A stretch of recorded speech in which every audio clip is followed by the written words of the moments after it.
So, ఇవాళ చెప్పబోయే topic ఏందంటే బ్యాక్‌గ్రౌండ్ ఇమేజెస్ అన్నమాట. ఈ బ్యాక్‌గ్రౌండ్ ఇమేజెస్‌ని ఎలా ఇస్తాము? వాటిని ఎలా చేస్తాము అనేసి ఒక్కసారి చూద్దాం. చాలా ఇంపార్టెంట్. ఒక్కొక్కటి సెలెక్టర్ ఇంపార్టెంట్ మనకిక్కడ. సెలెక్టర్ అండ్ ప్రాపర్టీస్ ఈ రెండే ఇంపార్టెంట్ మనకిక్కడ. అంతకుముందు హెచ్‌టీఎంఎల్ అయితే ట్యాగ్స్ ఒకటే ఇంపార్టెంట్. ఇక్కడ ఏ సెలెక్టర్‌ని మీరు రాసుకోవాలి. ఇప్పుడు చూడండి, నేను బాడీ మొత్తానికి ఇప్పుడు మనకి అవుట్‌పుట్ చూద్దాం మనం. నేను ఈ బాడీ మొత్తానికి బ్యాక్‌గ్రౌండ్ కలర్ ఇవ్వాలనుకుంటున్నా. ఏ సెలెక్టర్ తీసుకోవాలి? ఈ బాడీ మొత్తానికి బ్యాక్‌గ్రౌండ్ కలర్ ఇవ్వాలనుకుంటున్నాం. ఏ సెలెక్టర్ మనం తీసుకోవాలి? ఏ సెలెక్టర్ తీసుకుంటే మనకు మొత్తం బాడీ మొత్తం అప్లై అవుతది? Selector main important. ఏ సెలెక్టర్ తీసుకోవాలి?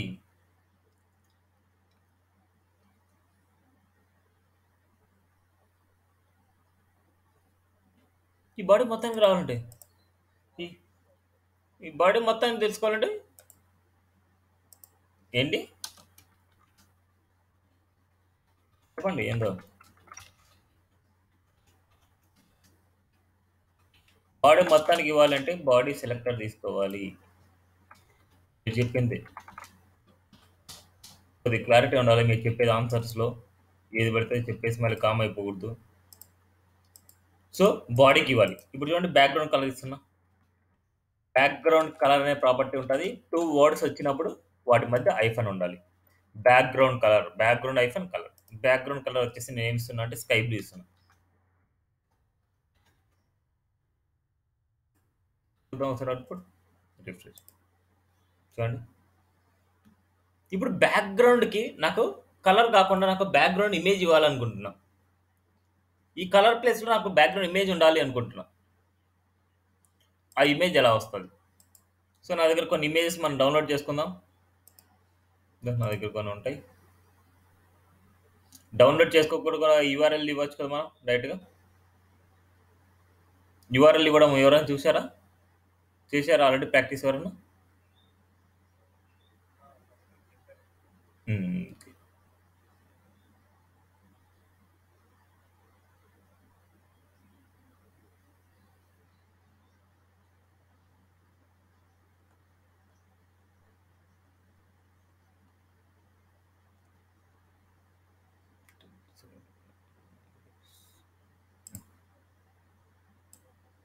ఇమేజెస్ కొన్ని డౌన్‌లోడ్ చేసుకుంటున్నాను. మంచివి.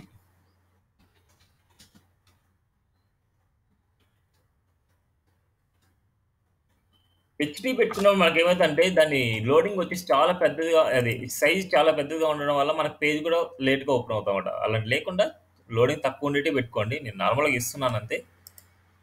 ఈ ఇమేజ్ ఇద్దాం అనుకుంటున్నా బ్యాక్‌గ్రౌండ్‌కి. So, save as. ఈ నేమ్స్ ఈజీగా ఉండేటివి పెట్టుకోండి మీరు. ఏ ఫైల్ అయితే మీరు ఎక్కడైతే మీరు చేస్తున్నారో అక్కడ మాత్రం మీరు ఇవ్వాలి.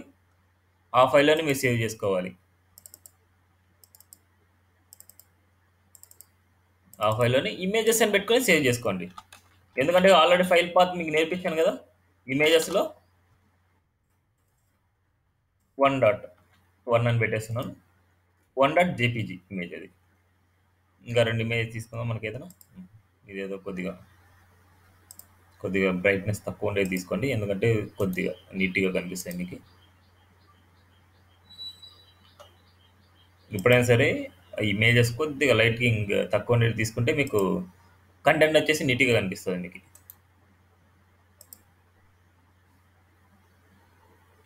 3 1, 2, 3 అనేసి 3 ఇమేజెస్ తీసుకొని ఇక్కడ చూస్తే అన్నీ జేపీజీ ఇమేజెస్ అన్నమాట. ఇక్కడ చూస్తే మనకు సేవ్ అయ్యుంటాయి. 1 dot JPG, 2 dot JPG, 3 dot JPG. ఓకేనా? ఇప్పుడు బ్యాక్‌గ్రౌండ్‌కి ఇమేజ్ ఇవ్వాలి అంటే ఇదేంటంటే బ్యాక్‌గ్రౌండ్ కలర్ ఇవ్వడం అన్నమాట. బ్యాక్‌గ్రౌండ్ ఇమేజ్ ఇవ్వాలంటే బ్యాక్‌గ్రౌండ్ ఇమేజ్ అనే ప్రాపర్టీ ఉంటది. Background image. ఇక్కడ ఎలా ఇవ్వాలంటే యూఆర్ఎల్‌లో మనం డబుల్ కోట్స్‌లో ఇవ్వచ్చు. వితౌట్ డబుల్ కోట్స్ అని ఇవ్వచ్చు. డబుల్ కోట్స్‌లో ఇవ్వండి. మనకెక్కడుంది? Images slash 1 dot JPG. Images లోపల అండ్ 1 డాట్ జేపీజీలో మనకుంది.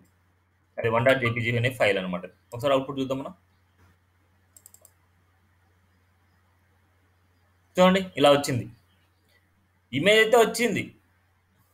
కానీ ఇమేజ్ రిపీట్ అవుతుందనమాట. మనకు రిపీట్ అవ్వకూడదు కదా! ఒకటే సింగిల్‌గానే ఉండాలి మనకి. బ్యాక్‌గ్రౌండ్ రిపీట్ అవుతుందంటే దాన్ని రిపీట్ చేసుకోకూడదు. బ్యాక్‌గ్రౌండ్ రిపీట్ అనే ప్రాపర్టీ ఉంటది. Repeat, no repeat. No repeat. నా ఓన్‌గా రాయట్లేదు ఇవన్నీ ప్రీ డిఫైన్డ్ ప్రాపర్టీస్ అనమాట. Background repeat, no repeat. చూడండి నో రిపీట్ అనేది. ఇప్పుడు మనకిది మొత్తం అంతా బాడీ మొత్తానికి మనకు అలైన్‌మెంట్ అవ్వాలి. దానికోసం మనం బ్యాక్‌గ్రౌండ్ సైజ్ అనే ప్రాపర్టీ వాడతాం. బ్యాక్‌గ్రౌండ్ సైజ్ గుర్తుపెట్టుకోండి. మనం దేనికి ఏది యూజ్ చేస్తున్నాం అనేసి చాలా ఇంపార్టెంట్. 100% అనేసి ఇస్తున్నాం. 100% అనేసి ఒక వాల్యూ ఇచ్చామంటే హైట్, విడ్త్ 100% మనకు అప్లై అవుతది. ఒకసారి చూద్దాం. 100% ఇస్తే మనకి ఏం అప్లై అవుతది అనేసి. 100% వచ్చింది. దీన్ని చూడండి. మొబైల్ వీక్ తీసుకోవచ్చా? స్క్రీన్ సైజ్ తగ్గిస్తే మనకు మొబైల్ వీనే అనమాట మనకి. స్క్రీన్ సైజ్ తగ్గిస్తే మొబైల్ వీ. ఇక్కడ చూడండి మళ్ళీ మొబైల్ వీలో మనకి 100% రాలేదు. ఇక్కడంతా మిగిలిపోయింది. అందుకోసమే మనం ఎప్పుడైనా సరే ఇప్పుడు 100% అండ్ 100% ఇవ్వచ్చు. ఈ కేసెస్ ఎలా ఇస్తామో, ఎక్కడ ఇస్తామో అనేసి చూద్దాం. నార్మల్‌గా 100% అనేసి ఇవ్వకూడదు. 100% 100% అంటే width 100%, height 100%. Width 100%, height 100%. First value width and second value height అనమాట. లేకపోతే మీ వాల్యూస్ కావాలంటే మార్చుకోవచ్చు. 200 పిక్సెల్ అండ్ 400 పిక్సెల్ ఇలా అయినా ఇచ్చుకోవచ్చు మీరు. 100% 100% అంటే నేను మొత్తం అంతా అలా ఇస్తే మనకేమైతదంటే ఓన్లీ కంటెంట్ వరకు మాత్రమే అప్లై అవుతది. కంటెంట్ ఎంతైతే ఉందో అంతవరకు మాత్రం 100% హైట్ అండ్ 100% విడ్త్. కానీ ఓవరాల్‌గా బాడీకి రావాలి అంటే యూజ్ చేయాల్సిన ప్రాపర్టీ ఏంటి అంటే కవర్ అనమాట. కవర్ అనేసి యూజ్ చేయాలి. అన్ని ఇమేజెస్‌కి ఇలా వస్తాయి అంటే కాదనమాట. కొన్ని ఇమేజెస్ చాలా లార్జ్‌గా ఉండొచ్చు. అలాంటి వాటికి రాదు. మనకు దాన్ని బేస్ చేసుకొని మనం ఫిల్టరింగ్ చేసుకోవాలి. చూడండి. ఇది చూడండి. బ్యాక్‌గ్రౌండ్ సైడ్ కవర్ ఇచ్చినా మనకు అలాగే ఉంది. ఇలాంటప్పుడు మనకేమి ఇస్తాం అంటే బ్యాక్‌గ్రౌండ్ అటాచ్‌మెంట్ ఇస్తాం. Background attachment fixed. Background attachment fixed ఇస్తే మనకి అది కూడా మనకి నీట్‌గా అలైన్‌మెంట్ అవుతుంది మనకి. ఇలా.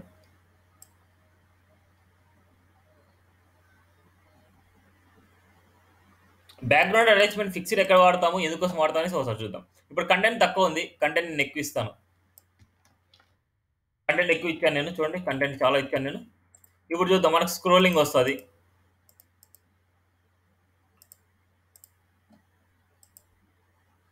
చూడండి. స్క్రోలింగ్ వచ్చినప్పుడు బ్యాక్‌గ్రౌండ్ ఇమేజ్ వచ్చేసి కాన్స్టెంట్‌గా ఉంది. ఆ కాన్స్టెంట్ దేనివల్ల ఉంటదంటే ఈ బ్యాక్‌గ్రౌండ్ అటాచ్‌మెంట్ వల్లే ఉంటది మనకి.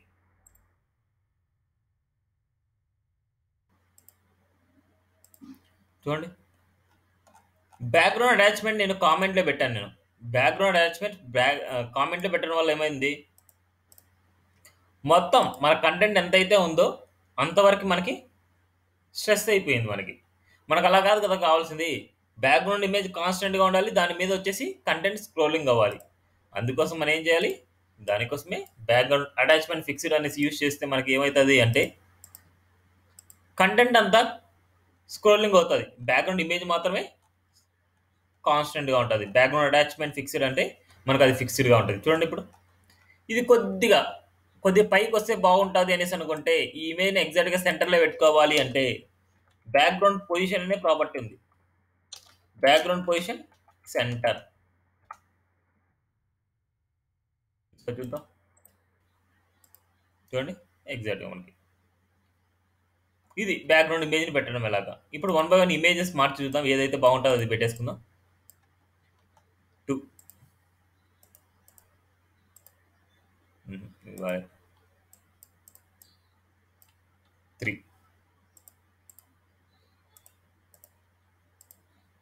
ఇదేదో ఒక రకంగా ఉంది. ఈ టెక్స్ట్ వచ్చేసి మనం కలర్‌గానే ఇవ్వచ్చు మనం. ఈడ డైరెక్ట్‌గా మనం రాసేయచ్చు కావాలంటే. బాడీ మొత్తానికి కలర్ అనే ప్రాపర్టీ ఇస్తే బాడీ మొత్తంలో ఉండే టెక్స్ట్ మొత్తానికి వచ్చేసి మనకి ఇక్కడ కలర్ చేంజ్ అవుతది. యెల్లో ఇస్తాను.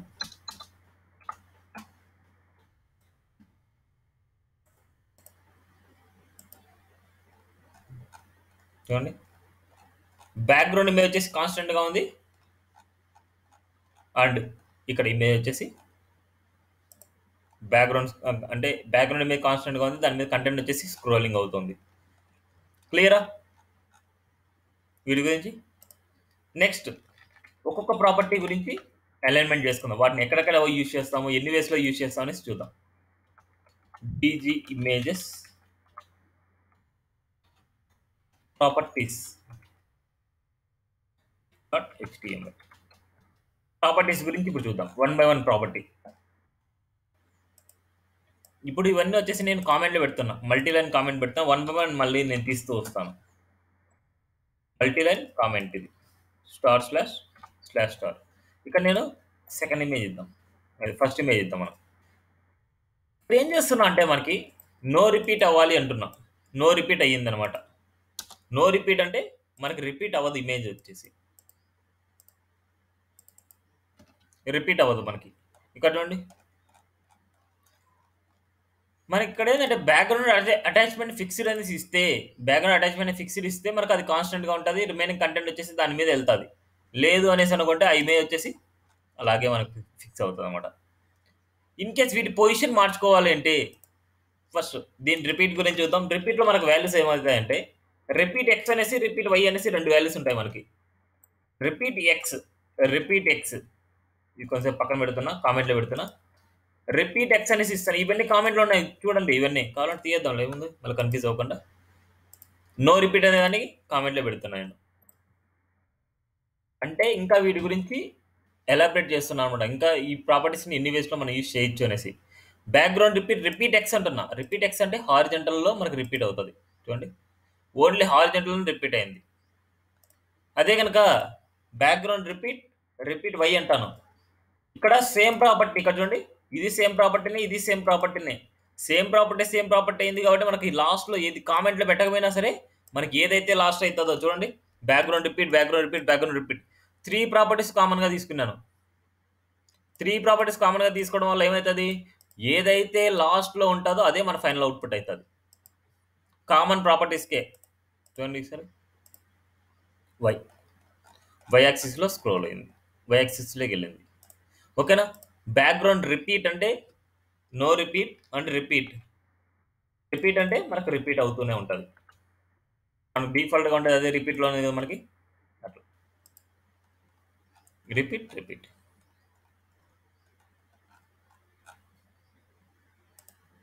ఓకేనా. Background repeat, no repeat X, repeat Y and repeat. ఇవి రిపీట్ గురించి. అండ్ బ్యాక్గ్రౌండ్ సైజ్ గురించి. బ్యాక్గ్రౌండ్ సైజ్ అనే ప్రాపర్టీ ఓవరాల్గా బాడీకి మీరు రాస్తూ ఉంటే, మీరు బాడీ మొత్తానికి కావాలంటే బ్యాక్గ్రౌండ్ కలర్ సైజ్ వచ్చేసి కవర్ అని పెట్టండి. ఇవన్నీ కామెంట్లు పెట్టేస్తున్నా, మీకు ఎవరైనా సరే యూజ్ అవుతాయి. ఇవన్నీ ఎక్కడ యూజ్ చేస్తారని మీకు తెలియాలి. నెక్స్ట్ బ్యాక్గ్రౌండ్ సైజ్ అనేది కవర్ అనేసి ఇస్తామంటే మనకి బాడీ మొత్తం ఇప్పుడు చూసాం మనం. అదే కనుక బ్యాక్గ్రౌండ్ సైజ్ వచ్చేసి మనకి కంటెంట్ వరకు మాత్రమే కావాలి, అంటే కంటెంట్ కొద్దిగా మాత్రమే ఉంది అనుకుంటే అలా వస్తుంది. కంటెంట్ మాత్రం ఇప్పుడు మనకు చాలా ఉంది కంటెంట్ దాంట్లో. అప్పుడు 100% అనేది ఏంటంటే మనం ఇందాక చూసాం, మనకి ఒక 2 లైన్స్ ఆఫ్ కోడ్ అంటే ఒక హెడ్డింగ్ ఒక పారాగ్రాఫ్ ఉంటే మనకి అప్పుడు 100% ఏమైంది, ఆ కంటెంట్ వరకు మాత్రమే మనం తీసుకునేది. అదే కనుక అది కాకుండా మనకి బ్యాక్గ్రౌండ్ సైజ్ వచ్చేసి మనకి ఒక 200 పిక్సెల్ అండ్ 250 పిక్సెల్. దీంట్లో 2 వాల్యూస్లో మనకి ఫస్ట్ వాల్యూ ఏంటి అంటే విడ్త్ అనమాట, సెకండ్ వాల్యూ హైట్ అనమాట. విడ్త్ హైట్ సార్ చూద్దాం. సేవ్ చేశాను చూడండి, హైట్ ఎక్కువ ఉంది అండ్ విడ్త్ తక్కువ ఉంది. ఇదనమాట మన బ్యాక్గ్రౌండ్ సైజ్ వచ్చేసి కవర్ కానీ లేకపోతే వీటిలో ఏదైనా సరే మనం యూజ్ చేసుకోవచ్చు అనమాట. ఇప్పుడు నాకు ఈ 2 వద్దు, ఈ 2 లేకుండా నేను దీన్నే యూజ్ చేసుకుందాం అనుకుంటున్నా. 200 పిక్సెల్ 250 పిక్సెల్. ఇప్పుడు మనకి బ్యాక్గ్రౌండ్ పొజిషన్ అనే ప్రాపర్టీ యూజ్ చేస్తున్నాను. బ్యాక్గ్రౌండ్ పొజిషన్ రైట్ సెంటర్ అంటున్నా. రైట్ సెంటర్ అనమాట. రైట్ సెంటర్ అంటే రైట్ సైడ్లో సెంటర్కి వెళ్తుంది. రైట్ సైడ్లో సెంటర్ అంటే ఇక్కడ కంటెంట్కి ఎగ్జాక్ట్గా సెంటర్లో అనమాట. చూడండి, కంటెంట్కి ఎగ్జాక్ట్గా సెంటర్లోకి మనకు ఉంటుంది. అదే కనుక సెంటర్ అనే టాగ్ అనమాట. ఓన్లీ సెంటర్ అంటాను. సెంటర్ అంటే మనకి ఏంటంటే ఎగ్జాక్ట్గా సెంటర్లోకి వెళ్ళి ఉంటుంది మనకి. అప్పుడేంది, దీన్ని కంటెంట్ని బేస్ చేసుకుని ఇది సెంటర్ స్పెల్లింగ్ రాక సెమికోలన్ ఇవ్వలేదు చూడండి. ఇక్కడ సెమికోలన్ ఇవ్వకపోతే మనకు ప్రాపర్టీ అప్లై అవ్వదు అనమాట. ఎగ్జాక్ట్‌గా సెంటర్‌లోకి. ఇదిగోండి సెంటర్‌లోకి వెళ్ళింది మనకి. ఇప్పుడు మనకి కంటెంట్ బేస్ చేసుకొని కాకుండా స్క్రీన్ విడ్త్‌ని, స్క్రీన్ వ్యూని బేస్ చేసుకొని మనకు రావాలి. అప్పుడు మనం ఏం చేయాలంటే బ్యాక్‌గ్రౌండ్ అటాచ్‌మెంట్ అనేసి యూజ్ చేయాలి. బ్యాక్‌గ్రౌండ్ అటాచ్‌మెంట్ ఫిక్స్డ్ అనేసి యూజ్ చేస్తే మనకి స్క్రీన్‌ని బేస్ చేసుకొని మనకొస్తదన్నమాట ఇది. చూడండి ఒకసారి. సెంటర్‌లోనే ఉంది ఎగ్జాక్ట్‌గా. ఫిక్స్డ్‌గా ఉంది మనకి. స్క్రోలింగ్ అవుతున్నా సరే మనకి ఫిక్స్డ్‌గా ఉంది మనకి. ఇన్ కేస్ ఇంకా దీని పొజిషన్స్ ఏదైనా రాసుకోవచ్చు. Centre right, centre top, centre bottom ఏదైనా సరే. రైట్, లెఫ్ట్, రైట్, బాటమ్ ఇలాంటి ఏదైనా సరే మనకి. రైట్ బాటము ఇలాంటి ఏదైనా సరే చూడండి. సెంటర్ టాప్‌లోకి మనకుంది. సో, ఇలా ఏదైనా సరే మనం వాల్యూస్ ఇచ్చుకోవచ్చనమాట. మీకు ఎక్కడ అలైన్‌మెంట్ కావాలంటే అక్కడ అలైన్‌మెంట్ చేసుకోవచ్చు. Left bottom, right bottom, centre top, centre bottom, right top, left centre, bottom centre ఇలాంటి ఏదైనా సరే మీరు అప్లై చేసుకోవచ్చనమాట. ఇవి డిఫరెంట్ టైప్స్ ఆఫ్ ప్రాపర్టీస్ అనమాట. ఇక్కడ మనం 3 ఒకటే ప్రాపర్టీస్ ఇచ్చాం కాబట్టి ఏదైతే లాస్ట్‌లో ఉందో ఆ లాస్ట్ ప్రాపర్టీనే మనకు అవుట్‌పుట్ వస్తది. గుర్తుపెట్టుకోండి. చాలా ఇంపార్టెంట్. కామన్ ప్రాపర్టీస్ ఎక్కడైనా సరే వచ్చాయనుకోండి, ఎందుకు ఈ 3 మిక్సింగ్ అవ్వలేదు అనేసి అనుకోవద్దండి. ఈ మూడింటిలో ఏదైతే లాస్ట్‌లో ఉంటాదో అది మాత్రమే మన ఫైనల్ అవుట్‌పుట్ అయితది. ఇక్కడ వాల్యూ చూసుకోకూడదు. ప్రాపర్టీ నేమ్ మాత్రం చూసుకోవాలి. ప్రాపర్టీ నేమ్ కామన్‌గా ఉంది అనేసి అనుకుంటే ఏదైతే మనకు లాస్ట్‌లో ఉంది అంటే ఆ వాల్యూ మనకు అప్లై అవుతూ ఉంటది. ఓకేనా? ఇప్పుడు మీకు మీ దగ్గర ఒకటే ఇమేజ్ ఉంది. ఒకటే నో రిపీట్ కావాలంటే నో రిపీట్ యూజ్ చేసుకోవచ్చు. అండ్ అటాచ్‌మెంట్ ఫిక్స్‌డ్ ఉంది. ఏదైనా సరే పొజిషన్ సెంటర్‌లో ఉంది. ఎక్కడో దగ్గర ఉంది. సో, అలాగుందంటే మనకి షార్ట్ హ్యాండ్ ప్రాపర్టీ ఉంది. Short hand. Short hand property. Short hand property ఏందంటే ఇన్ని రాయనవసరం లేదు మీరు ప్రాపర్టీస్. ఇన్నింటి బదులు ఒకటే ప్రాపర్టీ మీరు రాసుకోవచ్చు. ఇన్నింటి బదులు ఒకటే ప్రాపర్టీ రాయొచ్చు. బ్యాక్‌గ్రౌండ్ అని రాసుకుంటే బ్యాక్‌గ్రౌండ్ కలర్ కూడా దాంట్లోనే ఇవ్వచ్చు. రెడ్ అయితే రెడ్ ఇవ్వచ్చు. చూద్దాం చూడండి. బ్యాక్‌గ్రౌండ్ అనేసి రెడ్ ఇస్తున్నాను. రెడ్ అంటే మనకి రెడ్ వస్తది చూడండి మనకి. చూడండి రెడ్ వచ్చింది మనకి. అండ్ ఇమేజ్ ఇవ్వాలనుకుంటున్నా. ఇవి స్పేస్ ఇచ్చేసి యూఆర్ఎల్ వచ్చేసి మనకు ఇమేజ్ ఇస్తున్నాను.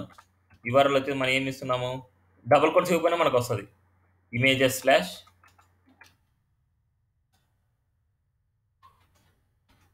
1.jpg 2.jpg ఉందా మనకు సెకండ్ ఇమేజ్ ఇవ్వాలి కదా 2.jpg చూడండి. ఎప్పుడైనా సరే ఫస్ట్ ప్రయారిటీ దేనికుంటంటే ఇమేజ్‌కి ఉంటది. ఆ ఇమేజ్ కింద రెడ్ అయిపోద్ది అన్నమాట మనకి. ఎప్పుడైనా మనకు background colour red and background image అనేసి 2 ఇచ్చాము అనేసి అనుకుంటే మనకి ఎప్పుడైనా సరే కలర్ వచ్చేసి దాని కిందకి వెళ్ళిపోద్ది మనకి. ఇప్పుడు దీనికి బ్యాక్‌గ్రౌండ్ సైజ్ ఇవ్వాలి అనుకుంటే బ్యాక్‌గ్రౌండ్ సైజ్ మళ్ళీ తర్వాత ప్రాపర్టీనే ఇవ్వాలి. ఈ బ్యాక్‌గ్రౌండ్ అనే ప్రాపర్టీలో బ్యాక్‌గ్రౌండ్ పొజిషన్ ఇవ్వచ్చు, అటాచ్‌మెంట్ ఇవ్వచ్చు, అన్నీ ఇవ్వచ్చు. కానీ ఎక్సెప్ట్ బ్యాక్‌గ్రౌండ్ సైజ్ అనమాట. బ్యాక్‌గ్రౌండ్ సైజ్ దీంట్లో ఇంక్లూడ్ చేయకూడదు మనం. నెక్స్ట్ ఫిక్స్డ్ అంటున్నా అండ్ హ్మ్. సెంటర్ అంటున్నా. బ్యాక్‌గ్రౌండ్ పొజిషన్ సెంటర్ అనమాట ఇది. Background position centre and fixed and ఇది ఏ ఆర్డర్‌లో అయినా ఉండొచ్చు. మనకి ఇదే ఆర్డర్‌లో ఉండాలని లేదు. ఏ ఆర్డర్‌లో అయినా మనం ఉండొచ్చు. స్పేసింగ్ ఉండాలి. ఒక్కొక్క ప్రాపర్టీకి మధ్య స్పేసింగ్ ఉండాలి మనకి. ఇప్పుడు బ్యాక్‌గ్రౌండ్ యూఆర్ఎల్‌ని ఇచ్చినా సరే అవుట్‌పుట్ వస్తది. బ్యాక్‌గ్రౌండ్ ఫిక్స్డ్ అన్నా సరే అవుట్‌పుట్ వస్తది. బ్యాక్‌గ్రౌండ్ సెంటర్ అయినా సరే మనకు అవుట్‌పుట్ అప్లై అవుతదన్నమాట. బ్యాక్‌గ్రౌండ్ సెంటర్ అంటే మనకి ఏ ప్రాపర్టీ అప్లై ఉంటది? బ్యాక్‌గ్రౌండ్ పొజిషన్ ప్రాపర్టీ అప్లై అవుతది. బ్యాక్‌గ్రౌండ్ ఫిక్స్డ్ అనేసి మనకి ఏ ప్రాపర్టీ అప్లై అవుతది? బ్యాక్‌గ్రౌండ్ అటాచ్‌మెంట్ అది అప్లై అవుతది. బ్యాక్‌గ్రౌండ్ యూఆర్ఎల్ అంటే మనకి బ్యాక్‌గ్రౌండ్ ఇమేజ్ అనే ప్రాపర్టీ అప్లై అవుతది. బ్యాక్‌గ్రౌండ్ రెడ్ అంటే కలర్ రెడ్ అనేసి అప్లై అవుతది. ఇప్పుడు మనకు దీన్ని బేస్ చేసుకొని అవుట్‌పుట్ చూద్దామనా? ఏమొచ్చిందనేసి? చూడండి ఇలా వచ్చింది. ఇప్పుడు దాన్ని బ్యాక్‌గ్రౌండ్, బ్యాక్‌గ్రౌండ్ సైజ్ అనమాట. ఈ సైజ్ వచ్చేసి సెపరేట్‌గానే మీరివ్వాలి. దాన్ని ఇంక్లూడ్ చేసి మీకు రాదనమాట. కవర్ అనేసి ఇస్తాను. Background size cover.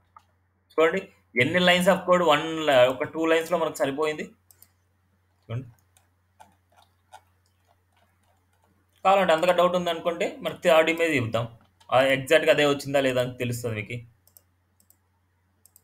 చూడండి. ఏ ఇమేజ్ కావాలంటే ఆ ఇమేజ్ మీరు డైరెక్ట్‌గా ఇచ్చేయచ్చు. ఇంకేనా క్లియరా? ఏమైనా డౌట్ ఉందా? క్లియర్ కదా బ్యాక్‌గ్రౌండ్ ఇమేజెస్ గురించి? ఎవరైనా డౌట్ ఉందంటే ఎక్స్‌ప్లెయిన్ చేస్తాను.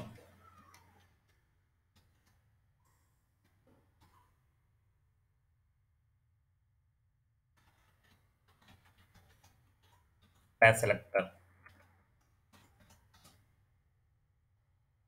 చెప్పండి.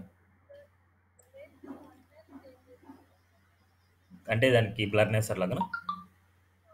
అలా చేయలేమ్మా. మీరు కావాలంటే అలా చేసుకొని చేయొచ్చు. లేకపోతే మీకు సుడో క్లాసెస్‌లో మనకేందంటే ఆఫ్టర్, బిఫోర్ అనేసి ఉందనమాట. ఆ ఆఫ్టర్, బిఫోర్ యూజ్ చేసుకొని దాని మీద ఒక లేయర్‌ని పెట్టొచ్చు. ఒక లేయర్ అంటే మనకు దాని మీద కొద్దిగా బ్లర్‌నెస్ రావాలంటే ఆ బ్లర్‌నెస్ అలాంటి లేయర్‌ని మనం పెట్టుకోవచ్చనమాట. ఆఫ్టర్, బిఫోర్ యూజ్ చేసుకొని.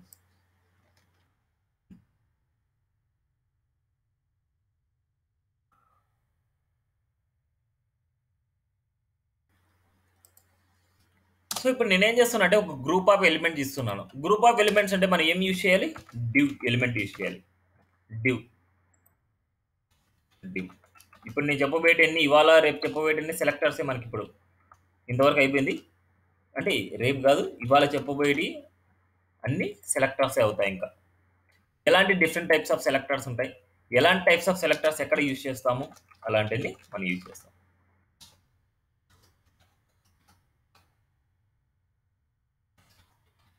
ఒక గ్రూప్ ఎందుకు అవుతుందని తీసుకుంటున్నా అంటే, నాకు ఒక గ్రూప్‌లో హెచ్1 ఉండాలి, పి ఉండాలి. ఒక గ్రూప్‌లో హెచ్1 ఉండాలి, పి ఉండాలి. ఇంకో గ్రూప్‌లో హెచ్1 ఉండాలి, పి ఉండాలి. ఇలా నేను గ్రూప్స్ తీసుకున్నాననమాట నేను. ఇది ఒక 3 డిఫరెంట్ గ్రూప్స్ అనుకోండి. ఈ 3 డిఫరెంట్ గ్రూప్స్‌కి మనం స్టైల్స్ అప్లై చేస్తే ఎలా ఉంటది? ఇప్పుడు డివ్ అనమాట. డివ్ ఈ డివ్‌కి నేను బ్యాక్‌గ్రౌండ్ కలర్ ఇస్తున్నాను. బ్యాక్‌గ్రౌండ్ అలా అనేసి ఇవ్వచ్చు డైరెక్ట్‌గా. మన బ్యాక్‌గ్రౌండ్ కలర్ అని ఇవ్వచ్చు. ఏదైనా సరే మీ ఇష్టం అన్నమాట. బ్యాక్‌గ్రౌండ్ ఇచ్చినా మనకు అప్లై అవుతది. బ్యాక్‌గ్రౌండ్ కలర్ ఇచ్చినా మనకు అప్లై అవుతది. బ్యాక్‌గ్రౌండ్ వచ్చేసి రెడ్ అనేసి ఇస్తున్నా. సో చూద్దాం. రెడ్ వచ్చింది. అండ్ కలర్ ఇస్తున్నాం. Colour white. నేను ఒక క్వెషన్ అడుగుతాను. ఎవరైనా ఆన్సర్ చేయొచ్చు.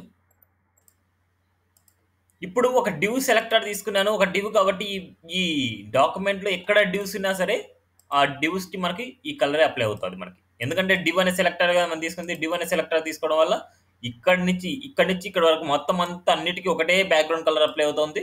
అండ్ ఇక్కడి నుంచి ఒకటే బ్యాక్‌గ్రౌండ్ కలర్ అప్లై అవుతుంది. ఇక్కడ ఒకటే బ్యాక్‌గ్రౌండ్ కలర్ అప్లై అవుతుంది. నాకిప్పుడు దీనికి డిఫరెంట్ బ్యాక్‌గ్రౌండ్ కలర్, దీనికి డిఫరెంట్ బ్యాక్‌గ్రౌండ్ కలర్, దీనికి డిఫరెంట్ బ్యాక్‌గ్రౌండ్ కలర్ కావాలి అనుకుంటున్నా. నేను నిన్నటి వరకు అంటే ఇవాళ వరకు చెప్పిన టాపిక్స్‌లో ఏ టాపిక్ యూజ్ చేయొచ్చు? ఏ టాపిక్ యూజ్ చేస్తే మనకు డిఫరెంట్ కలర్స్ వస్తాయి మనకి?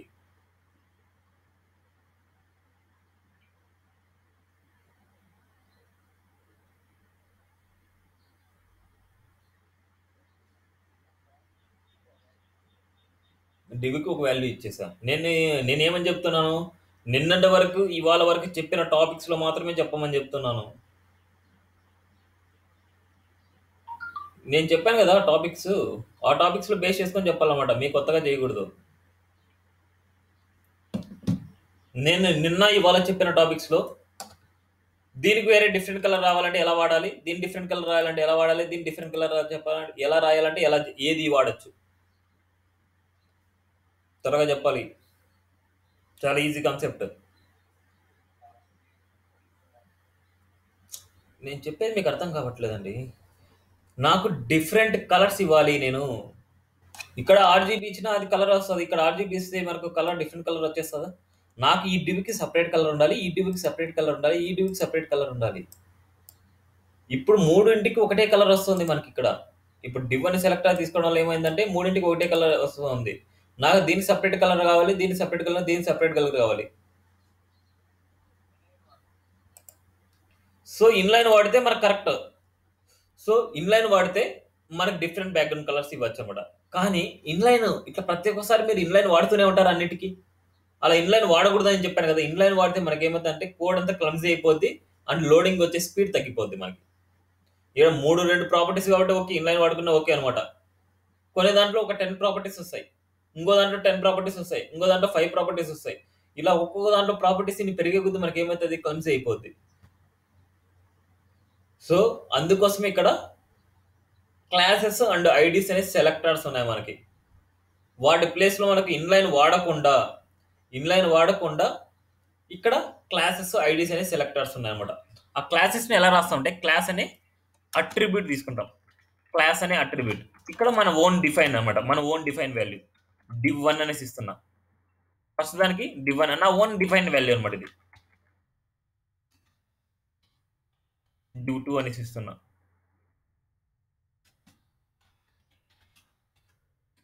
సెలెక్టర్ అన్నమాట. ఇది చాలా ఇంపార్టెంట్ మనకి. div3 ఇస్తున్నాను. ఇప్పుడు చూడండి ఈ క్లాస్ అనే సెలెక్టర్ ప్రతి ఒక్క డివ్‌కి వచ్చేసి నేను సెపరేట్‌గా పెట్టుకున్నాను నేను. ఈ div1 పెట్టుకున్నా, ఇది div2 పెట్టుకున్నా, ఇది div3 పెట్టుకున్నాను. ఇప్పుడు వీటి యొక్క సెలెక్టర్ ఏమైతదంటే .div1 అవుతది. .div1 క్లాసెస్‌కి సెలెక్టర్ ఏమైతదంటే .div1 అన్నమాట. ఇంకో సెలెక్టర్ ఏముంది? .div2 ఉంది. ఇంకో సెలెక్టర్ ఏముంది మనకి? .div3 ఉంది. ఆ ఇన్‌లైన్ ఎలిమెంట్ ఇవన్నీ కాకుండా ఇలా యూజ్ చేయొచ్చు అనేసి అందుకే సెలెక్టర్స్ ఇచ్చానన్నమాట. ఇప్పుడు చూడండి ఇక్కడ div2కి వచ్చేసి నేను బ్లూ కలర్ ఇస్తాను. అండ్ div3కి వచ్చేసి నేను గ్రీన్ కలర్ ఇస్తాను. చూద్దాం ఒకసారి. చూడండి డిఫరెంట్ కలర్స్ వచ్చాయా? దిస్ ఈస్ క్లాస్ సెలెక్టర్ చాలా ఇంపార్టెంట్ మనకి. Next ID selector.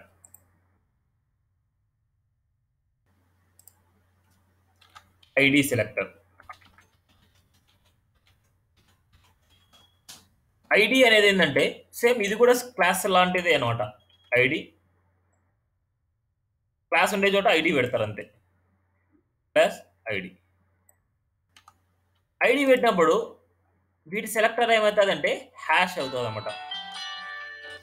హ్యాష్ అనమాట. Hash hash hash hash hash ఐడికి సెలెక్టర్ ఏమవుతుందంటే హ్యాష్ ఐడి నేమ్ అనమాట. ఒకసారి చూద్దాం మనకి ఐడి సెలెక్టర్లో. చూడండి రెండు ఒకటే అవుట్పుట్. ఐడీస్ ఏ కేసెస్లో యూజ్ చేస్తారు అండ్ క్లాసెస్ని ఏ కేసెస్లో యూజ్ చేస్తాం. ఐడీస్ వచ్చేసి ఏదైనా సరే యూనిక్ సెక్షన్ అనే కేసెస్లో మనం యూజ్ చేయాలి. ఆ యూనిక్ సెక్షన్ ఏంటి అనేసి ఒక ప్రాజెక్ట్ నేను తీసుకొని చెప్తాను చూడండి. ఇది ఒక ప్రాజెక్ట్ అనుకోండి. ఇది ఒక ప్రాజెక్ట్ మీకు. ఇది ఒక ప్రాజెక్ట్. ఇక్కడి నుంచి ఇక్కడ వరకు మనకు మొత్తం అంతా ఒక సెక్షన్ అనమాట. ఏంది? లోన్ ప్రొడక్ట్స్ ఆఫర్ అనేసి సెక్షన్ ఇక్కడి నుంచి ఇక్కడ వరకు. ఇక్కడ నుంచి ఇక్కడ వరకు ఒక సెక్షన్ అనేది తీసుకొని ఒక ట్యాగ్ అంటూ తీసుకొని దానికంటూ ఒక ఐడి పెట్టుకుంటారు. అనమాట. మీరు ఆ ఐడి పెట్టుకొని మీరు రాసుకుంటారు.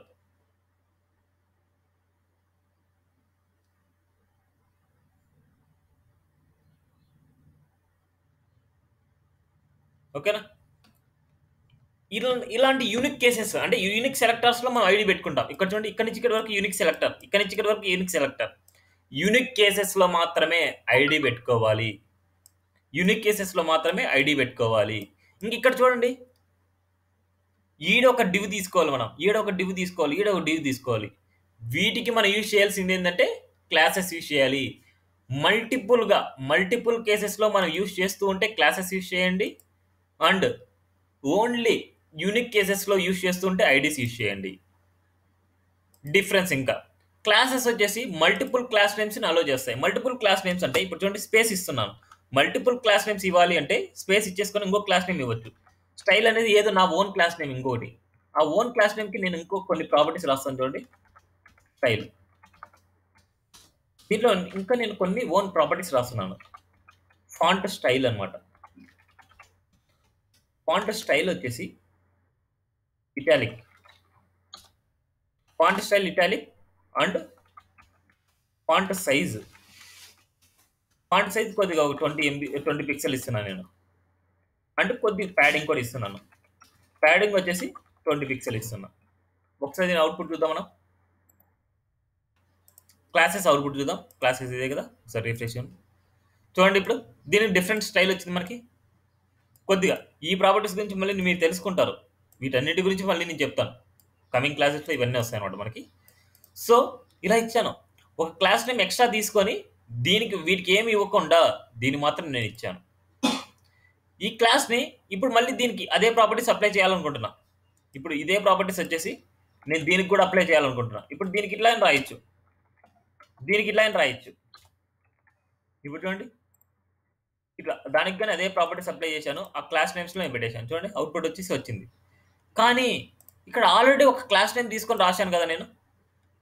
ఇక్కడ ఆల్రెడీ క్లాస్ నేమ్ తీసుకొని రాశాను. ఇక్కడ ఇంకో క్లాస్ నేమ్ తీసుకోకుండా, ఇంకా దానికే రాయకుండా మనం ప్రాపర్టీస్ దానికే రాయకుండా మనం ఒక క్లాస్‌ని వచ్చేసి రీయూజబుల్ చేసుకోవచ్చు మనం. ఒక క్లాస్‌ని వచ్చేసి రీయూజబుల్ చేసుకోవచ్చు. ఇప్పుడు స్టైల్ అనేది ఒకసారి రాసాం మనం. ఈ స్టైల్‌ని మనం వచ్చేసి ఇంకో క్లాస్‌లో కావాలంటే ఇంకో దాంట్లో మనం యూజ్ చేయొచ్చు. ఇప్పుడు చూద్దాం చూడండి. ఓన్లీ div1కి div2కి మనకు వచ్చిందో లేదో చూద్దాం ఒకసారి. చూడండి div1కి div2కి వచ్చింది. దీనికి రాలేదు. సో దానికి గాని కావాలనుకుంటున్నా. దానికి కూడా రాస్తున్నాను. సో క్లాసెస్ వచ్చేసి రీయూజబుల్ చేసుకోవచ్చు మనం. చూడండి. అర్థమైందా? ఐడీస్‌ని అలా యూజ్ చేసుకోవడానికి లేదు. ఐడీ అనేది స్ట్రిక్ట్ అన్నమాట. ఒక ఐడీని మాత్రమే అలో చేస్తది. ఇన్ కేస్ ఒక ఎంప్టీ స్పేస్ ఉన్నా సరే మనకి ఆ ఐడీ వచ్చేసి వర్క్ అవ్వదు మనకి. చూడండి. ఒక ఎంప్టీ స్పేస్ ఇస్తున్నాను నేను. చూడండి. ఆ ఎంప్టీ స్పేస్ ఇచ్చినా సరే అది వర్క్ అవ్వదు మనకి. అందుకోసమే ఐడీస్ ఎక్కడ యూజ్ చేయాలంటే యూనిక్ కేసెస్‌లోనే యూజ్ చేయాలి. Unique cases. ఆ యూనిక్ కేసెస్ ఏంటి అనేసి ప్రాజెక్ట్ చెప్పినప్పుడు నేను చెప్తాను. నేను ఎలాగో మీ చేత ప్రాజెక్ట్ చేయిస్తాను కాబట్టి అప్పుడు తెలుస్తది. వీటి లోపల కల్లా మీరు ఏదైనా సరే యూజ్ చేస్తున్నారంటే దానికి క్లాసెస్ గాని, ఐడీస్ గాని యూజ్ చేస్తారన్నమాట. ఓకేనా? దానికి గ్రూప్ ఆఫ్ సెలెక్టర్స్ చేసుకొని అలా చేస్తారన్నమాట. ఇప్పుడు సపోజ్ ఇంకా కొన్ని సెలెక్టర్స్ ఉన్నాయి. స్పేసింగ్ సెలెక్టర్ అన్నమాట. స్పేసింగ్ సెలెక్టర్ అంటే ఇప్పుడు సపోజ్ మనకు ఈ div1లో ఉండే h1కి ఏదైనా సరే నేను టెక్స్ట్ సెంటర్ ఇవ్వాలి అనుకుంటున్నా. div1లో ఉండే h1కి మాత్రమే. దీంట్లో ఉండే h1కి మాత్రం నేను ఇవ్వాలనుకుంటున్నా. అప్పుడు ఏం చేయాలంటే .div1లో ఉండే h1 అప్పుడు స్పేసింగ్ ఇవ్వచ్చు. స్పేసింగ్ అన్నమాట. ఇలా .div1లో ఉండే h1కి ఇప్పుడు టెక్స్ట్ అలైన్ ప్రాపర్టీ వాడతారు. ఏదైనా సెంటర్‌కి రావాలి అంటే టెక్స్ట్ అలైన్ సెంటర్. మళ్ళీ టెక్స్ట్ అలైన్ గురించి టెక్స్ట్‌లో మీకు వస్తది. ఇప్పుడు చూడండి. దీనికి కదా మనకి ఇచ్చింది టెక్స్ట్ అలైన్. ఇప్పుడు చూడండి. ఎగ్జాక్ట్ సెంటర్‌లోకి వచ్చింది మనకి. టెక్స్ట్ అలైన్ అనే ప్రాపర్టీ యూజ్ చేస్తే మనకి సెంటర్‌లోకి వచ్చింది. దీన్ని ఏమంటారంటే స్పేసింగ్ సెలెక్టర్ అంటారు. Spacing selector. ఇంకొకటి ఈ div1కి, div2కి, div3కి మూడింటికి మీరు ఒకటే బార్డర్ అప్లై చేయాలనుకుంటున్నారు. అంటే సపోజ్ నేను గ్రూపింగ్ సెలెక్టర్ గురించి చెప్తున్నా. div1, .div2, .div3 ఈ మూడింటికి వచ్చేసి అంటే గ్రూపింగ్ సెలెక్టర్ అంటే వీటిని. మూడింటికి మనం ఏదైనా సరే కామన్‌గా మనం అప్లై చేస్తున్నాం అనుకుంటే కామన్‌గా ఏం అప్లై చేస్తాం మనం నార్మల్‌గా ఏదైనా సరే సపోజ్ బార్డర్ అనేసి అన్నిటికి బార్డర్ ఇద్దాం అనుకుంటున్నాం. బార్డర్ వచ్చేసి ఈ బార్డర్ గురించి మళ్ళీ చెప్తాను. 1 పిక్సెల్ సాలిడ్ హాట్ పింక్ అనేసి నేను ఇస్తున్నా. 5 పిక్సెల్ ఇస్తున్నా. ఇలా కామన్‌గా అన్నిటికి మనం ఏదైనా సరే బార్డర్ ఇవ్వాలి అనుకుంటే అలా ఇచ్చేయచ్చు. ఇప్పుడు చూడండి. బార్డర్ వచ్చింది చూడండి మనకి అన్నిటికి. అంటే దీనికి రావాలి అండ్ div2కి రావాలి, div3కి రావాలి అంటే ఇలా ఇస్తారు. గ్రూపింగ్ సెలెక్టర్ వీటిననేది. ఇది స్పేస్ సెలెక్టర్ అన్నమాట. నెక్స్ట్ చైల్డ్ సెలెక్టర్ ఉంది. చైల్డ్ సెలెక్టర్ అంటే నార్మల్‌గా .div1లో ఉండే పీకి ఇస్తున్నా. దీన్ని స్పేస్ సెలెక్టర్ అలా అని రాసుకోవచ్చు. .div1లో ఉండే పీ అనేసి. లేదా .div1లో ఉండే పీ అనే చైల్డ్‌కి. ఇప్పుడు చూడండి. ఇది పీ అనే చైల్డ్ అన్నమాట. దీని లోపల మళ్ళీ మనకి ఇంకోటి ఇస్తున్నాను. స్పాన్ ఇస్తున్నా. దీనిలో వచ్చేసి ఇంకో పారాగ్రాఫ్ ఇస్తున్నా నేను. ఇంకో పారాగ్రాఫ్ ఇచ్చేసి ఆ పారాగ్రాఫ్‌లో ఏదో కొద్ది కంటెంట్ ఇస్తున్నాను. ఇప్పుడు నాకు నార్మల్‌గా divలో ఉండే పీకి నేను ఏం చేస్తున్నా అంటే చూడండి స్పేస్ ఇస్తున్నాను. divలో ఉండే పీకి కలర్ వచ్చేసి మనం స్కై బ్లూ ఇద్దాం. స్కై బ్లూ ఇస్తున్నాను. divలో ఉండే పీకి అంటే div1లో ఉండే పీక్ అన్నమాట. ఒకసారి చూద్దాం. చూడండి div1లో పీక్ అంటే సెపరేట్ వచ్చిన పీక్ వచ్చింది. అండ్ దీనికి పీక్ వచ్చింది. రెండిటికి వచ్చింది. అదే గనక div1 గ్రేటర్ దాన్ పీ అంటే ఏంటంటే div1కి ఏదైతే చైల్డ్‌గా ఉంటాదో వీటన్నిటిలో చైల్డ్ ఏదైతే మనకి ఎవరైనా చెప్తారా? ఈ రెండిట్లో చైల్డ్ అవుతది. ఫస్ట్ అవుతా, సెకండ్ అవుతా చైల్డ్. అందుకే నేను చెప్పేది ఫస్ట్ కాన్సెప్ట్ ఇచ్చి ఫస్ట్‌ది. ఎందుకోసం అది చైల్డ్ అయ్యేది? ఎందుకోసం ఫస్ట్ ఇది అవుదా చైల్డ్? ఇది స్పాన్‌కి చైల్డ్ అనమాట. సో, పేరాగ్రాఫ్‌కి చైల్డ్ డైరెక్ట్‌గా వెంటనే దీని తర్వాత వెంటనే మనకి ఇది ఉంది కాబట్టి ఇది ఒకటే చైల్డ్ అనమాట. ఇలాగ ఏదైనా సరే ఇన్ని మల్టిపుల్‌గా మనకుండి ఓన్లీ చిల్డ్రన్స్‌కి మాత్రం మనకు అప్లై చేయాలి అంటే, చిల్డ్రన్‌కి మాత్రం మనకు అప్లై చేయాలంటే గ్రేటర్ థాన్ అనేది మనం సెలెక్టర్ తీసుకుంటాం. చూడండి div greater than P only చైల్డ్‌కి మాత్రమే మనకు అప్లై చేయాలనేసి. ఇప్పుడు చూడండి. ఓన్లీ దీనికి మాత్రం అప్లై అయింది. దీనికి అప్లై అవ్వలేదు చూడండి. దీనికి వైటే ఉంది మనకి. ఓన్లీ ఆ చైల్డ్‌కి మాత్రమే నేను ఇంకా కొద్దిగా ఏమనిస్తాను ఫాంట్ సైజ్.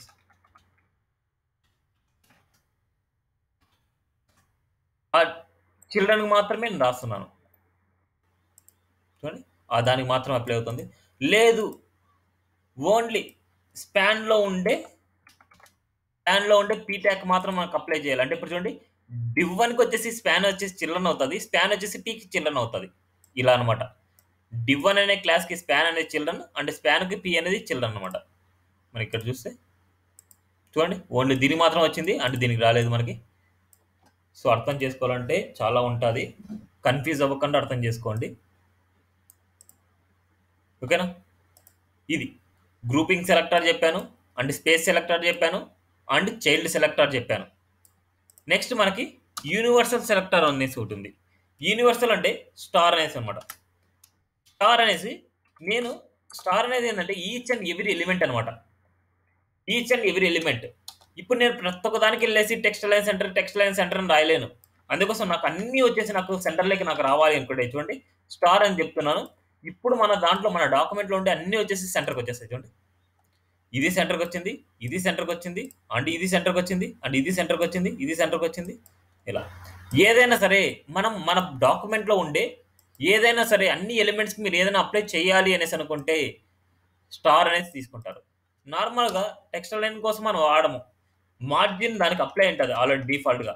మార్జిన్ 0 చేయడానికి ఇప్పుడు చూడండి మార్జిన్ 0 చేస్తున్నాను అన్నిటికి. ఒకసారి మీరు అవుట్‌పుట్ చూస్తే మీకు అర్థమవుతది. రిఫ్రెష్. చూడండి. అన్నిటికి మార్జిన్ 0 చేసి ఇంతకు ముందు వచ్చిన డాక్యుమెంట్ వచ్చేసి చాలా పెద్దదిగా వచ్చింది. ఇప్పుడు చూడండి. అన్నిటికి మార్జిన్ 0 చేశాను. ప్యాడింగ్ కూడా 0 చేస్తున్నాను. అన్ని ఎలిమెంట్స్‌కి అన్నమాట. చూడండి. అన్ని ఎలిమెంట్స్‌కి మార్జిన్ గాని ఇలా. స్టార్ అంటే ఏందంటే ఈచ్ అండ్ ఎవ్రీ ఎలిమెంట్‌కి మనం ప్యాడింగ్ రిమూవ్ చేస్తున్నట్టు. అండ్ మార్జిన్ రిమూవ్ చేస్తున్నట్టు. ఇలాంటి కేస్‌లో మనం యూజ్ చేస్తాం. స్టార్ అంటే ఏందంటే ఈచ్ అండ్ ఎవ్రీ ఎలిమెంట్ అనమాట మనకి. ఓకేనా? ఇవి కన్‌ఫ్యూజ్ అవ్వకుండా ఒకసారి చూడండి. వీటిలో మీకుంటాయి. ఇంకా ఇన్ డెప్త్‌గా మీకు కావాలనుకుంటే W3 స్కూల్స్‌లోకెళ్తే, CSS‌కెళ్తే సెలెక్టార్స్ అనేసి ఉంటది. ఈ సెలెక్టార్స్‌కెళ్తే మనం చెప్పింది ఇక్కడ చూడండి. ఇక్కడ చూస్తే main CSS element selector already element selector గురించి అయింది. ఐడీ సెలెక్టర్ అయింది. క్లాస్ సెలెక్టర్ అయింది. అండ్ యూనివర్సల్ సెలెక్టర్ అయింది మనకి. అండ్ గ్రూపింగ్ సెలెక్టర్ కూడా అయింది. గ్రూపింగ్ సెలెక్టర్ గురించి ఇంకా ఎక్స్‌ప్లనేషన్ ఇక్కడ ఇస్తారు చూడండి. H1, H2, H3, Pకి మొత్తానికి మీరు ఏదైనా సరే మీరు అప్లై చేయాలనుకుంటే అప్పుడు H1, H2, P అనేది మనకు ఓన్లీ ట్యాగ్స్‌కే కాదు. క్లాస్ నేమ్స్‌కి కూడా మీరు ఏదైనా సరే కామన్‌గా అప్లై చేసుకోవాలంటే దాన్ని గ్రూపింగ్ సెలెక్టర్ చేసుకోవచ్చు. నెక్స్ట్ మనం చెప్పిన అదేంటంటే స్పేసింగ్ సెలెక్టర్ ఇవన్నీ వచ్చేసి మనకి కాంబినేటర్ సెలెక్టర్స్ అన్నమాట. కాంబినేటర్స్ అంటే మనకు స్పేస్ సెలెక్టర్ అన్నమాట. స్పేస్ సెలెక్టర్ మనం చెప్పాం కదా డివ్‌లో ఉండే పీ ట్యాగ్ అనేసి ఇలాగా. చైల్డ్ సెలెక్టర్ చెప్పాను కదా డివ్‌లో ఉండే పీ అనే చైల్డ్‌కి అనేసి మనం చెప్పాం. ఇది అడ్జసెంట్ అన్నమాట. అడ్జసెంట్ అనేసి ఇక్కడే చెప్తున్నాను. ఒకసారి మీరు ట్రై చేయండి. అడ్జసెంట్ అంటే ఏందంటే ఇప్పుడు ఒక డివ్ ఉంది. డివ్ ప్లస్ పీ అంటున్నాను. అడ్జసెంట్‌కి మనం ఏం చేస్తామంటే ప్లస్ అనేసి యూజ్ చేస్తాం. డివ్ ప్లస్ పీ అంటే వెంటనే అన్నమాట. డివ్ తర్వాత వెంటనే వచ్చే పీ ట్యాగ్ అన్నమాట. వెంటనే పీ ట్యాగ్ ఏదైతే వచ్చిందో దానికి మాత్రమే అప్లై అవుతది. చూడండి. అండ్ డివ్‌కి పీ ట్యాగ్. వాటికి మాత్రమే మనకు బ్యాక్‌గ్రౌండ్ కలర్ ఇచ్చాను చూడండి ఇక్కడ. డివ్ తర్వాత వచ్చే పీ ఎలిమెంట్. ఇప్పుడు 2 తర్వాత మనకు 3 వస్తుంది. అండ్ 6 తర్వాత 7 వస్తుంది. ఇక్కడ చూడండి. 6 తర్వాత 7 వస్తుంది. అండ్ 2 తర్వాత 3 వస్తుంది. ఇలాగ వెంటనే వచ్చేది బ్యాక్‌గ్రౌండ్ కలర్ యెల్లో అన్నమాట. ఓకేనా? ఇలా. అర్థమైందా? Next general sibling. దాని తర్వాత ఏదొచ్చినా సరే డివ్ తర్వాత పీ ఏదొచ్చినా సరే మనకి అప్లై అవుతది. చూడండి. ఇక్కడ పీ ఒకటొచ్చింది. మళ్ళీ కోడ్ తర్వాత మనకి. ఇక్కడ ఈ కేసెస్‌లో జనరల్ సిబ్లింగ్ ఏందంటే వెంటనే మనకు రావాలి. వెంటనే రావాలి. ఇన్ కేస్ ఇక్కడ స్పాన్ ఉందనుకోండి. స్పాన్ ఉంది మనకి. స్పాన్ ఉందంటే నాకు ఇది ఈడ కాదు కదా మనకి. ఇది రాస్తున్నాను. క్యాన్ ట్యాగ్ ఇస్తున్నాను ఇక్కడ. ఇప్పుడు చూడండి మనకు వెంటనే లేదు. డివ్ తర్వాత వెంటనే వచ్చేసి పీ ట్యాగ్ లేదు. దాని తర్వాత ఉంది. అందుకోసం వచ్చి దానికి ప్రింట్ అవుతుంది చూడండి. దానికి ప్రింట్ అవ్వదు. ఓన్లీ దానికి మాత్రం ప్రింట్ అవుతుంది. సో మనకేందంటే అడ్జసెంట్ దాని తరువాత వెంటనే వచ్చే ఎలిమెంట్ అనమాట మనకి. జనరల్ అంటే దాని తర్వాత ఎక్కడొచ్చినా సరే మనకి ఆ స్టైలింగ్స్ మనం అప్లై చేసుకోవచ్చు. ఇవన్నీ ఇన్ డెప్త్‌గా మీరు తెలుసుకోవాలంటే యానిమేషన్స్ గాని అలాంటి టైప్స్‌లో మీరు తెలిసినప్పుడు మాత్రమే యూజ్ అవుతాయి. అంతవరకు మీకు అవసరం లేదు. ఈ 2 అవసరం లేదు మీకు. ఈ 2 సెలెక్టర్స్ మీకు అవసరం లేదు. ఇక్కడి వరకు మీరు నేర్చుకుంటే చాలు. Child selector and descendant selector అంటారు. స్పేస్ సెలెక్టర్ అనేది డిసెండెంట్ సెలెక్టర్ అంటారు. And sudo classes and sudo elements వచ్చేసి దీని గురించి ఒక సెపరేట్ క్లాసే ఉంది. ఆ క్లాస్‌లో మీకు చెప్తాను. అండ్ అట్రిబ్యూట్ సెలెక్టర్స్ ఉన్నాయి మనకి. Attribute selector. ఈ అట్రిబ్యూట్ ఏందంటే మనకు ఇన్పుట్ ట్యాగ్‌లో మనకు అట్రిబ్యూట్స్ వస్తాయి. యాంకర్ ట్యాగ్‌లో అట్రిబ్యూట్స్ వస్తాయి. ఆ అట్రిబ్యూట్‌ని మనం ఎలా సెలెక్ట్ చేసుకుంటాం అనేసి మళ్ళీ తర్వాత మీకు చెప్తాను. ఈజీగానే ఉంటది. కావాలంటే చూడండి ఇక్కడ. ఇక్కడ అట్రిబ్యూట్‌ని మనం ఏదైనా సరే సెలెక్ట్ చేసుకోవాలి అంటే ఇక్కడ యాంకర్ ట్యాగ్‌లో టార్గెట్ అనే అట్రిబ్యూట్‌ని మనం గెట్ చేసుకోవాలనుకుంటున్నాం. టార్గెట్‌ని గెట్ చేసుకోవాలంటే ఏ స్క్వేర్ బ్రాకెట్ ఇవ్వాలి. ఎప్పుడైనా సరే మనము అట్రిబ్యూట్‌ని సెలెక్ట్ చేస్తున్నాము అంటే స్క్వేర్ బ్రాకెట్ యూజ్ చేసుకొని ఆ స్క్వేర్ బ్రాకెట్‌లో మనం ఇవ్వాలన్నమాట. అది అట్రిబ్యూట్ సెలెక్టర్ అన్నమాట మనకి. ఇక్కడ attribute name and attribute value. ఇదైనా సరే నేమ్, వాల్యూ వచ్చేసి ఇలా అయినా పేరులో మనం తీసుకోవచ్చు. లేదా డబుల్ కోట్స్‌లో అయినా మీరు తీసుకోవచ్చు. డబుల్ కోట్స్ తీసుకున్నా తీసుకోకపోయినా సరే మీకు అప్లై అవుతది. ఇన్ కేస్ చూడండి ఇక్కడ ఓన్లీ టార్గెట్ అనే వాల్యూ ఎక్కడైతే వచ్చిందో ఇప్పుడు చూడండి ఈ 2 వచ్చాయి టార్గెట్ అనే వాల్యూస్. ఈ రెండిటికి మనం అప్లై చేయాలంటే చూడండి టార్గెట్ అనేసి ఎక్కడైతే ఉందో మనకు బ్యాక్‌గ్రౌండ్ కలర్ యెల్లో రావాలంటే ఈ రెండిటికి వచ్చింది. లేదు ఓన్లీ టాప్ అనే వాటికి మాత్రం మనకు కావాలి అనేసి అనుకుంటే అప్పుడు ఈక్వల్ టు అండర్‌స్కోర్ టాప్ అంటే ఓన్లీ ఆ వాల్యూకి మాత్రం మనకొస్తది. ఇప్పుడు ఏ అనేసి పెట్టామనుకుంటే ఏ అని పెట్టామంటే అన్నిటికొస్తది. ఏ అంటే అన్నిటికొస్తది. వాటిని ఫిల్టరింగ్ చేస్తున్నా. ఏలో నాకు టార్గెట్ టాప్ అనే వాటికి మాత్రం నాకు రావాలి అనుకుంటే ఇలా ఫిల్టరింగ్ చేస్తున్నా. ఓకేనా? ఇవి ఆల్మోస్ట్ సెలెక్టర్స్ గురించి. సో, ఈ సెలెక్టర్స్ గురించి మీరు నీట్‌గా రేపటి వరకు చూడండి. ఏమైనా డౌట్ వచ్చిందంటే నేను ఎక్స్‌ప్లెయిన్ చేస్తాను. రిమైనింగ్ ఏమన్నా సరే మీరు నేర్చుకోవాలి అనేసి అనుకుంటే యాడ్ ఆన్ స్కిల్‌లోకి కవర్ అయితది. చూడండి name selector, ID selector, class selector, group selector, కాంబినేటెడ్ selectors, space and children and general sibling and universal selector. ఇది వరకు చాలా ఉంటాయి మనకి. Next sudo classes, sudo elements వచ్చేసి సెపరేట్ క్లాస్‌లో నేను చెప్తాను. ఇక్కడ చూడండి సుడో క్లాసెస్, సుడో ఎలిమెంట్స్ అనమాట. అట్రిబ్యూట్ సెలెక్టర్‌ని మనం యూజ్ చేస్తూ ఉంటాము. ఆ యూజ్ చేసే దాన్ని బట్టి మీకు తెలుసుకుంటారనమాట మీరు. ఓకేనా? సో, ఇవాళ కొద్దిగా లెంతీ అయిందనుకుంటాను. సో, ప్రాక్టీస్ చేయండి. ఏమైనా డౌట్స్ వస్తే రేపు క్లాస్‌లో అడగండి. లేకపోతే నాకు మిడిల్‌లో ఎప్పుడైనా సరే నాకు మెసేజ్ చేసినా సరే నేను చెప్తాను.